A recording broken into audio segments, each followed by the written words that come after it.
Audio amplifier নিয়ে video তৈরি করার জন্য অনেকে বারবার কমেন্টে বলে থাকেন। এজন্যই আজকের ভিডিওতে আমরা খুব ছোট্ট একটি অডিও অ্যাম্প্লিফায়ার নিয়ে এক্সপেরিমেন্ট করে দেখব এগুলো কতটা কাজের হতে পারে। আমার হাতে রয়েছে বাজারে সহজে পাওয়া যায় এরকম একটি অডিও অ্যাম্প্লিফায়ার, যার মধ্যে মূল কম্পোনেন্ট হিসেবে ব্যবহার করা হয়েছে TDA2030 মডেলের একটি অডিও অ্যাম্প্লিফায়ার আইসি। আপনারা অনেকে হয়তো দেখে থাকবেন ইলেকট্রনিক্স মার্কেট বা ইলেকট্রনিক্স বিষয়ক অনলাইন শপগুলোতে এখন বিভিন্ন ধরনের ছোট বড় রেডিমেড অডিও অ্যাম্প্লিফায়ার কিনতে পাওয়া যায়। দিন দিন সার্কিটগুলোর আকার এতই ছোট হয়ে যাচ্ছে যা বছর কয়েক আগেও তেমন দেখা যেত না। খুব বেশি দিন আগের কথা নয় যখন একই ক্ষমতার অডিও অ্যাম্প্লিফায়ার সার্কিটগুলো আকারে অনেক বড় ছিল। এখনও বড় আকারের অ্যাম্প্লিফায়ার সার্কিট কিনতে পাওয়া যায় যেগুলোতে থাকে নানা রকম অ্যাডভান্সড ফিচার এবং ফ্যাসিলিটি।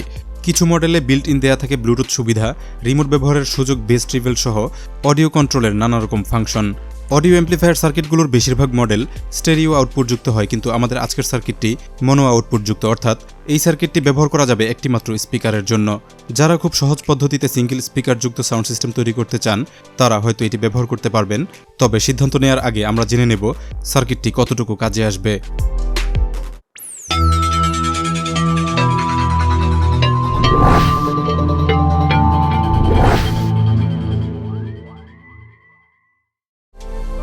কিছু বেসিক তথ্য জেনে নেব।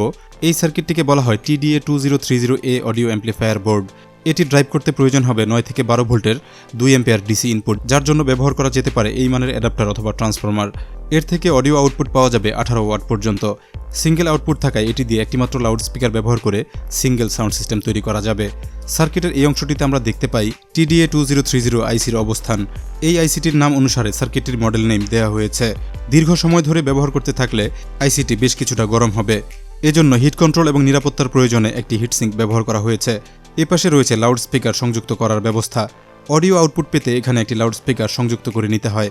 কানেক্টর ব্যবহার করা স্পিকার সংযুক্ত করার জন্য কোনো প্রকার সোল্ডারিং করার প্রয়োজন হবে না। এখানে একটি পটেনশিওমিটার দেওয়া হয়েছে ভলিউম কন্ট্রোলের জন্য, অর্থাৎ সাউন্ড কমানো বা বাড়ানোর জন্য এটি ডানে বা বাম দিকে ঘোরাতে হয়। ভলিউম কন্ট্রোলের অপশনটি বাইরে নিয়ে আসতে চাইলে এরকম একটি 10K পটেনশিওমিটার রিপ্লেসমেন্ট হিসেবে ব্যবহার করতে হবে। সার্কিটের বাম পাশে রয়েছে পাওয়ার ইনপুট এবং অডিও ইনপুটের ব্যবস্থা। কানেকশনগুলো পিন আকারে দেওয়া রয়েছে, যার প্রথম পিনটি ডিসি পজিটিভ কানেকশন এবং শেষের পিনটি গ্রাউন্ড কানেকশন। মাঝখানের পিন দুটি audio input connection. Mobile phone বা অন্য কোনো সোর্স থেকে অডিও সিগন্যাল এই দুটি পিনে ইনপুট দিয়ে লাউড সাউন্ড পাওয়া যাবে। পাওয়ার কানেক্টর হিসেবে ব্যবহার করব একটি ডিসি ফিমেল পোর্ট, যার সাথে পজিটিভ এবং নেগেটিভ কানেকশনের জন্য দুটি কেবল ব্যবহার করেছি।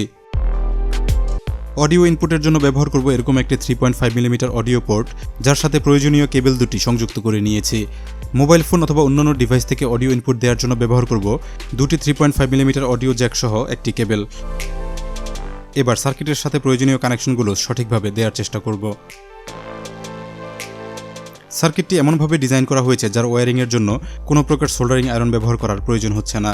যাদের কাছে সোল্ডারিং আয়রন নেই তাদের জন্য এটি বেশ ভালো একটি ব্যবস্থা।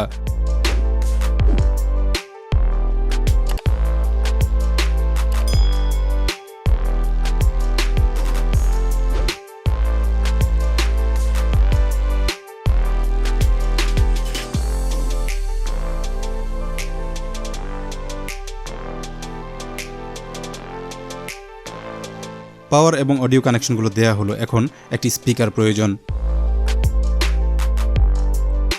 লাউড স্পিকার হিসেবে ব্যবহার করব আমার কাছে স্পেয়ার থাকা একটি টাওয়ার টাইপ স্পিকার। এটি মাইক্রোল্যাবের একটি স্পিকার, যার পুরো সেটআপে ছিল এরকম আরেকটি স্পিকার, একটি সাব উফার এবং একটি অ্যাম্প্লিফায়ার ইউনিট। অ্যাম্প্লিফায়ারটি নষ্ট হয়ে গিয়েছিল, তাই স্পিকারগুলো রেখে দিয়েছিলাম।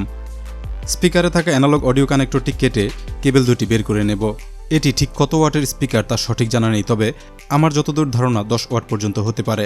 আমরা ব্যবহার করতে যাচ্ছি একটি 18 ওয়াট অ্যাম্প্লিফায়ার, যা চালালে ধারণা পাওয়া যাবে এর ওয়াট সম্পর্কে।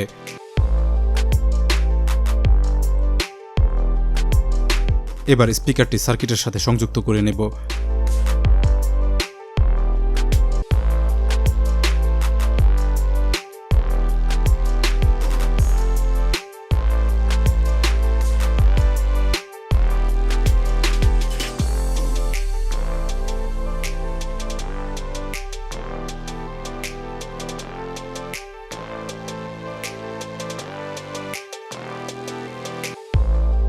ফোন থেকে মিউজিক প্লে করার জন্য অডিও কেবলটি কানেক্ট করে নেব। এবার পাওয়ার দিয়ে দেখার পালা। চমৎকার সব ইউনিক গ্যাজেটের রিভিউ, এগুলো তৈরির প্রযুক্তি সহ বিভিন্ন গ্যাজেট তৈরির আইডিয়া পেতে গ্যাজেট ইনসাইডার বাংলা চ্যানেলটি এখনই সাবস্ক্রাইব করে বেল আইকনে ক্লিক করে রাখুন। চ্যানেলটিতে ঘুরে আসতে পারেন দারুণ সব পর্বগুলো মিস করে থাকলে। পাওয়ার কানেকশন দিতে আমরা দেখতে পাচ্ছি সার্কিটে থাকা পাওয়ার এলইডি জ্বলে উঠেছে, অর্থাৎ সার্কিটটি অন হয়ে গেছে। কোনো প্রকার সুইচ এতে ব্যবহার করা হয়নি, যা প্রয়োজন হলে পাওয়ার কানেকশনের সাথে সংযুক্ত করে নেওয়া যাবে। ক্যামেরার বিল্ট ইন মাইক্রোফোনে ধারণ করা অডিও আপনাদের শোনানোর চেষ্টা করছি। অডিও কোয়ালিটি বুঝতে হেডফোন ব্যবহার করলে ভালো হয়।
আশা করছি আপনারা বুঝতে পেরেছেন ছোট্ট এই অডিও অ্যাম্প্লিফায়ারটির অডিও কোয়ালিটি কেমন।